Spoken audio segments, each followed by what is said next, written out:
শাড়িটা দিয়ে দাও রোজি। তো সাহস দেখে তো অবাক হয়ে যাচ্ছি রে, তুই আবার রোজির হাতটা ধরেছিস? সে কি রে, তুই এই সামান্য শাড়ির জন্য বচসা করছিস? ডাল মে জরুর কুছ কালা হ্যাঁ।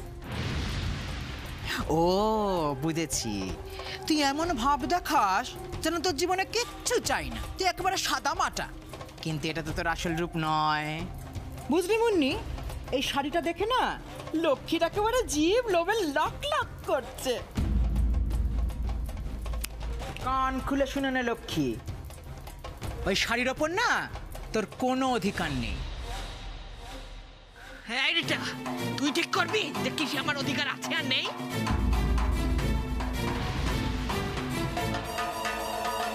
শাড়িটা দিয়ে দাও রোজি। শাড়িটা তোকে আমি দেব না, কি করবি তুই করে নে।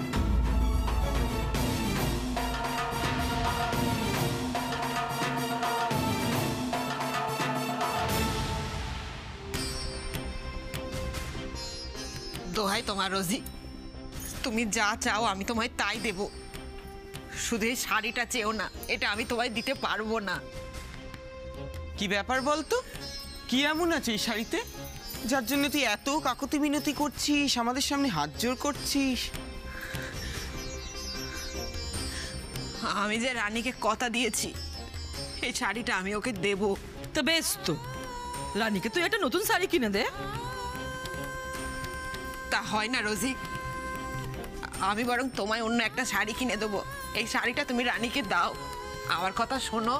এরম তো কথা ছিল না, কথা তো ছিল যে তুই আমার কথা শুনে চলবি, আমি তোর কথা শুনে চলবো, এরম তো কথা ছিল না। তুমি এমন কেন করছো বলো তো? আচ্ছা বেশ, নে তো শাড়ি তুই নে। রোজির মাথায় নিশ্চয়ই অন্য কোনো দুষ্টু বুদ্ধি ঘুরছে।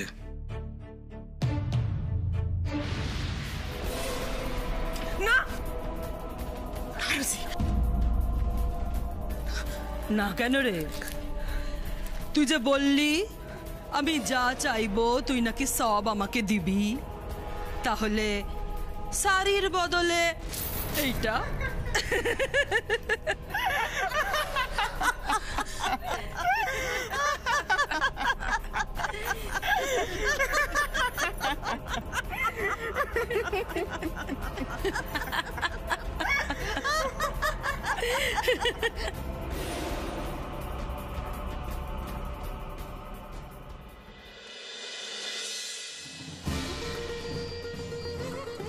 ও বোকামে বলে কিন্ডারগার্টেন স্কুলে ভর্তি হতে পারেনি, হ্যাঁ কিচ্ছু জানে না।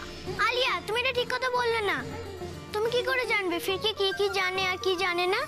তুমি ফিরকির সাথে কখনো খেলেছো, পড়েছো? তাহলে এসব কথা বলছো কেন? একদম ঠিক দাদা ভাই, ফিরকি স্কুলে না পড়লে অনেক কিছু জানে। আচ্ছা আচ্ছা চুপ চুপ চুপ, তোমরা সবাই আলাদা আলাদা ভাবে অনেক কিছু জানো, তোমরা সকলেই বেস্ট। কেউ ভালো নাচ করতে জানো, আবার কেউ ভালো গান গাইতে জানো।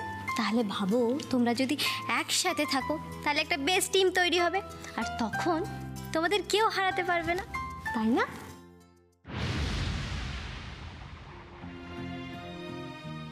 আমি এখানে খেলতে আসলেই তোমাদের মধ্যে ঝগড়া হয়। মিষ্টি মা, আমি আর কখনো এখানে খেলতে আসবো না, আমার জন্য সবার ঝগড়া হলে আমার ভীষণ খারাপ লাগে। ওলে বাবা লে, দেখো তো এইটুকু মেয়েটা মন খারাপ করে দিল সবাই মিলে। তোমরা সবাই এরকম কথা কেন বলো গো? বলবে না আমরা একটা খেলা খেলি, হ্যাঁ এমন একটা কোনো খেলা যেটা খেললে বোঝা যাবে যে আমাদের মধ্যে কে একটু কম বোকা আর কে একটু বেশি বোকা। কি খেলা? সিম্পল, ধরো তোমরা সবাই যে যেটা ভালো পারো, সব থেকে ভালো পারো, সে সেটা পারফর্ম করবে, আর আমরা বড়রা সবাই মিলে মার্কস দেব। যে বেশি মার্কস পাবে সে কম বোকা, আর যে কম মার্কস পাবে সে বেশি বোকা। আর যদি ফিরকি কম মার্কস পায় তাহলে বোঝা যাবে যে আলিয়া যেটা বলছে সেটাই ঠিক। হ্যাঁ কিন্তু বড়দি, এই ফিরকি যদি বেশি মার্কস পায় তাহলে কিন্তু আলিয়াকে ফিরকির সঙ্গে বন্ধুত্ব করে নিতে হবে, ঠিক আছে? হ্যাঁ ঠিক তো ফিরকি? বড়দি দারুণ খেলা। তাহলে সত্যি নন্দিনী দি, তুমি কত সুন্দর করে সবাইকে বুঝিয়ে বললে গো। তোমায় যত দেখি না তত মুগ্ধ হয়ে যায়। কত কি যে শেখার আছে তোমার থেকে।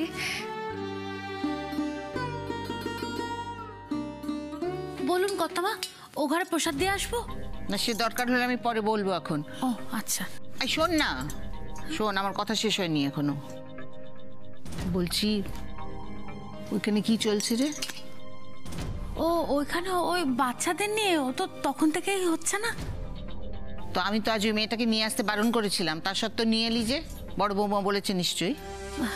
আসলে ওই বাচ্চার মঙ্গল কামনায় বাড়িতে সত্যনারায়ণ পুজো হচ্ছে, আর মেয়েটা না দেখেই চলে গেল, তো সেই জন্য দিদি বলল যে একবারটি নিয়ে আয়, প্রসাদ খেয়ে বাড়ি দিয়ে আসবি। শুধু প্রসাদ খাওয়ানোর জন্য নিয়ে এলি? না, ঠিক প্রসাদ খাওয়াবার জন্য নয়, আসলে ওই নীলাদ্রি বাবাও কান্নাকাটি করছিল না, সেই জন্য। তো শোন না, তুই তো আজকে ওদের বাড়ি গিয়েছিলি, তো কি দেখলি? বাবা আমার সাথে কথা হলো? কেমন দেখলি? কি করেন ওর বাবা?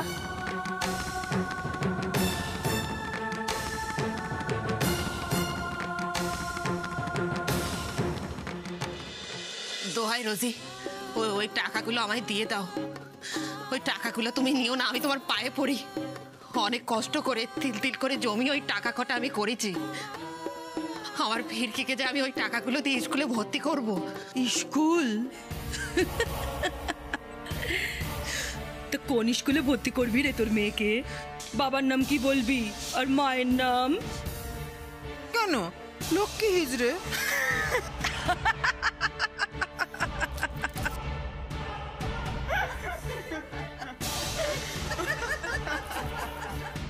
লক্ষ্যে একটা দুধের শিশুকে উদ্ধার করে দিয়েছে, মানুষ করছে, লেখাপড়া শেখাবে, তাতে তোদের এত আপত্তি কিসে রে? নিজেরা তো জীবনে ভালো কিছু করলি না, আর কেউ যখন কিছু করতে চাইছে তাকে কেন বাধা দিচ্ছিস? কারণ ও মানুষের বাচ্চা বলে সহ্য করতে পারি না আমি ওকে। দু চোখকে দেখতে পারি না। মানুষ জাতটাই বেঈমান।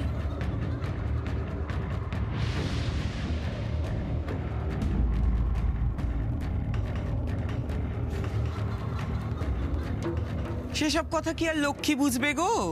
মেয়েটা এখন ছোট, তাই মা মা বলে ওর পেছনে ছুটছে।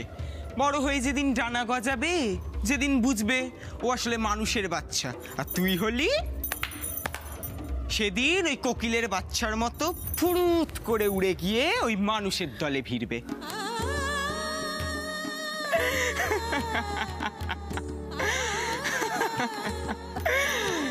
সেদিন বুঝবি মজাটা।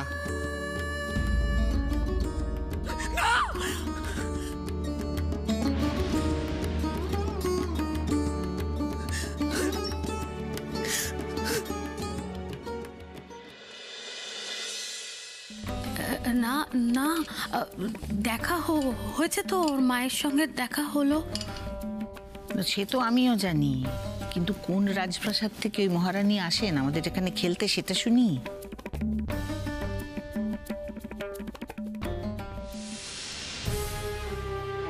আচ্ছা, তুমি ফিরকে চেনো তো, বলো। হ্যাঁ, ও তো আমার বন্ধু। তোমার বন্ধু তো? তাহলে তুমি একটু বাবা আমাকে ওর বাড়িতে নিয়ে চলো না, আমি ওর মায়ের সঙ্গে একটু কথা বলবো। কি হলো? দুষ, এটাই তো ফিরকির বাড়ি। হ্যাঁ, আপনি যা বলার আমাকে বলুন। আমি ফিরকির মা।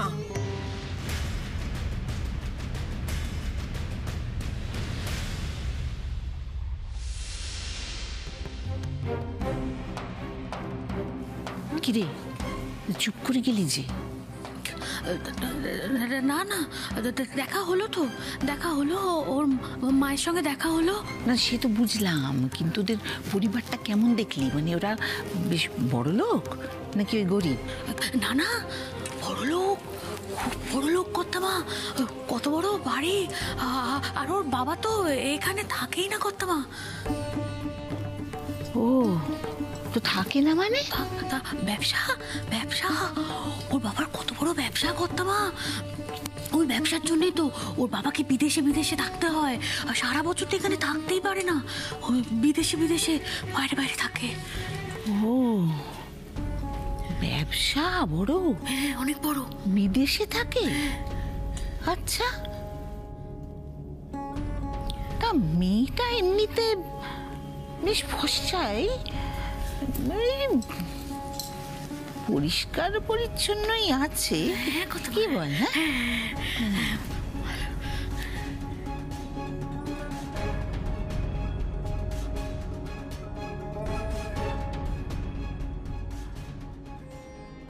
যুগে যুগে মানুষের পরিচয় কি শুধু টাকা দিয়েই হবে ঠাকুর? শিক্ষা, গুণ, তার যোগ্যতা দিয়ে কেউ কোনোদিন বিচার করবে না। ফিরকির বিচার করার অধিকার তোমাদের নেই। এই সমাজ আমাদের ঘেন্নার চোখে দেখে, আমাদের দেখে মুখ ফিরিয়ে নেয়। আমরাও যদি একই রকম ভাবে কারোর বিপদে মুখ ফিরিয়ে নিই, তাহলে ওদের সাথে আমাদের তফাৎটা কোথায় বলতে পারো রোজি?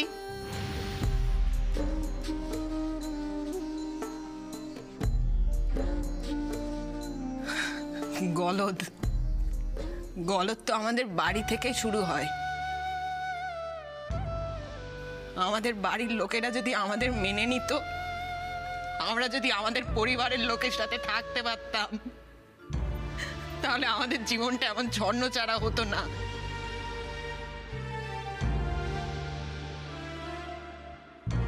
একটু ভালো ব্যবহারের আশায় ওই মানুষের ধরে ধরে ঠক্কর খেতে হতো না।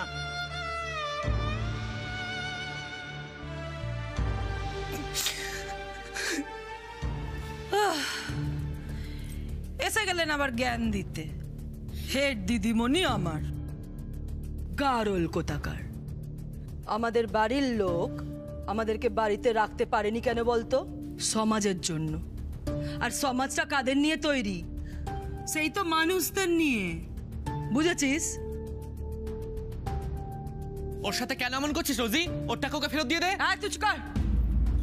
আমার আর লক্ষ্মীর মধ্যে কথা হচ্ছে, মাঝখানে একদম কথা বলতে আসবি না। তাছাড়া ও বলেছিল রোজগারের অর্ধেক আমাকে দিয়ে দেবে, আমার সব কথা শুনে চলবে। আমি তো শুধু টাকাটা নিয়েছি। বিশ্বাস করো রোজি, এই টাকাটা আমি আমার ফিরকির স্কুলের জন্য রেখেছি। হাজার বিপদেও এই টাকা কটায় আমি হাত দিইনি। এই টাকার সাথে আমার অনেক আশা আকাঙ্ক্ষা জড়িয়ে আছে। এই টাকা কটা তুমি নিও না। বিশ্বাস করো রোজি, আমি রোজগার করে তোমার সব পাওনা টাকা মিটিয়ে দেবো, শুধু এই টাকাটা তুমি নিও না।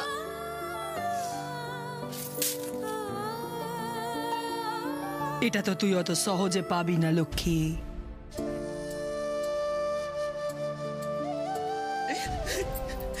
রোজি,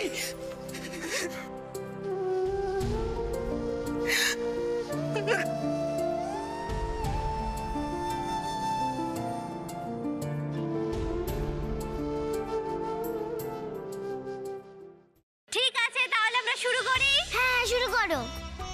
চিঠে প্রথম নাম উঠেছে মধুজা। এটা হলো আলিয়া, তারপর এটা নীলাদ্রি, আর সবশেষে আমাদের মিষ্টি ফিরকি। আর আমাদের পারফর্মারদের স্কোর দেবেন আমাদের নন্দিনী দেবী, সুদীপা দেবী আর তরিতা দেবী। নমস্কার। এই হাততালি দে তোরা।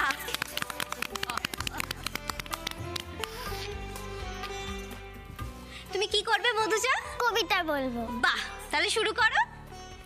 1 2 3 স্টার্ট। আকাশ জুড়ে মেঘ করেছে, সূর্য গেল পাটে, কুকু গেল জল আনতে পদ্মদিঘির ঘাটে। পদ্মদিঘির কালো জলে অনেক রকম ফুল, হাঁটুর নিচে দুলছে কুকুর, গোছা ভরা চুল। বৃষ্টি এলে ভিজবে সোনা, চুল শুকানো ভা, জল আনতে খুকুমনি যায় না জানোয়ার। বাহ, দারুণ হয়েছে। খুব সুন্দর হয়েছে। আন্টি, তোমরা কিন্তু রোল মানছো না। তোমরা তো মার্কস দিচ্ছ, আবার মুখে কেন কথা বলছো? কারেক্ট। এবার আলিয়া তুমি চলে এসো। ফোনটা দাও। নাও।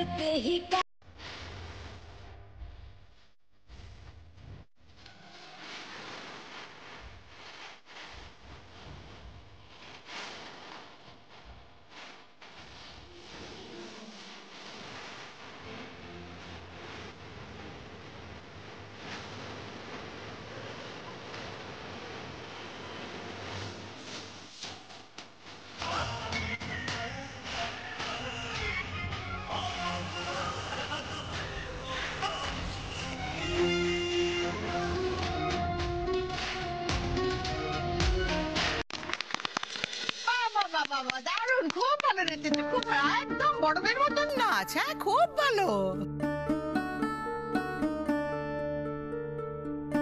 এরপরে নীলাদ্রি, চলে এসো চলে এসো, তাড়াতাড়ি এসো। রবীন্দ্রনাথ ঠাকুরের বীর পুরুষ মনে করো যেন বিদেশ ঘুরে, মাকে নিয়ে যাচ্ছি অনেক দূরে, তুমি যাচ্ছ পালকিতে মা চড়ে, দরজা দুটো একটুকু ফাঁক করে, আমি যাচ্ছি রাঙা ঘোড়ার পরে, টব্ব গিয়ে তোমার পাশে পাশে, রাস্তা থেকে ঘোড়ার খুঁড়ে খুঁড়ে রাঙা ধুলোয় মেয়ে গুড়িয়ে আসে, সন্ধে হলো সূর্য নামে পাঠে, এলেন যেন জোড়া দিঘির মাঠে, ধুধু করে চিদিক পানে চাই, কোনোখানে জানো মানব নাই, তুমি যেন আপন মনে তাই, ভয় পেয়েছো ভাবছো এলেম কোথা, আমি বলছি ভয় করো না মাগো, ওই দেখা যায় মরা নদীর সতা।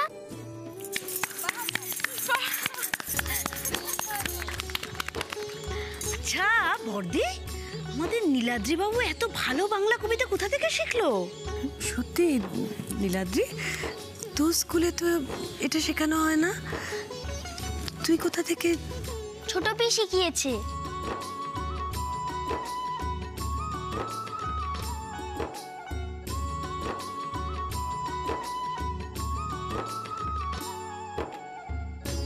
আচ্ছা বিদিশা, তোর কি দরকার রে এসব বাংলা কবিতা শেখানোর? বড় খোকা কত টাকা খরচা করে ওকে ইংরেজি স্কুলে পাঠাচ্ছে এসব উচ্ছন্নে যাবার জন্য?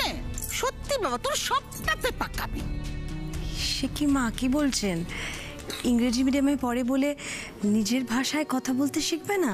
হ্যাঁ, এটা ঠিক যে যে কোনো ভাষায় শেখা বা জানা খুব ভালো, কিন্তু ওর ভাষা বাংলা, সেটা যদি ও না জানে না শেখে, তাহলে যে ওর শিক্ষাই অপূর্ণ থেকে যাবে। এবার আমাদের লাস্ট পারফর্মার হলো ফিরকি।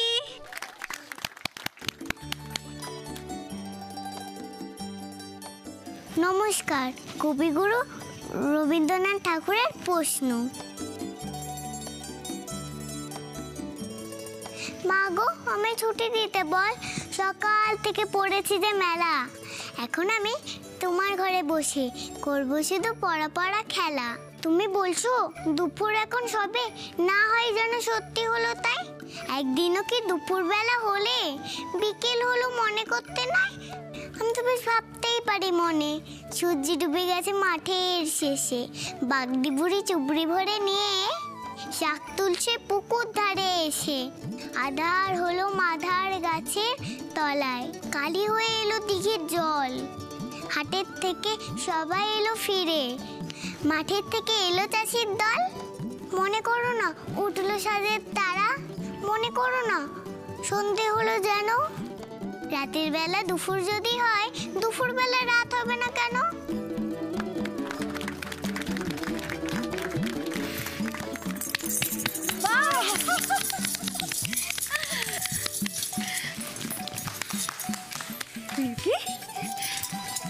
এই কবিতাটা তোমাকে কে শিখিয়েছে মা?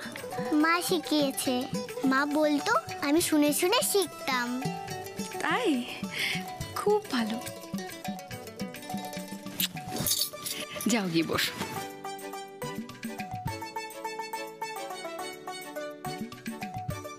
তোমার স্কোরটা তো বলো।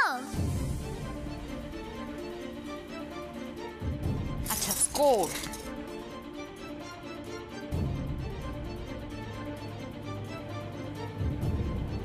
তাহলে এবার স্কোরটা বলি আমরা। তিনজনের কাছ থেকে স্কোর মিলিয়ে নীলাদ্রি পেয়েছে পেয়েছে 10-এর মধ্যে 10।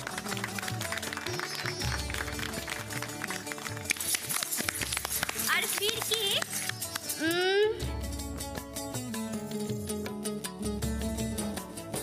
ফিরকিও সেম 10-এর মধ্যে 10। আমি আর ফিরকি 1 পেয়েছি।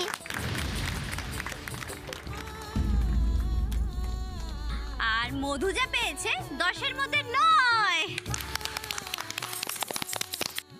আর আমি আলিয়াও ভালো পেয়েছে, শুধু ওদের থেকে একটু কম, 10-এর মধ্যে 7। হাততালি হাততালি।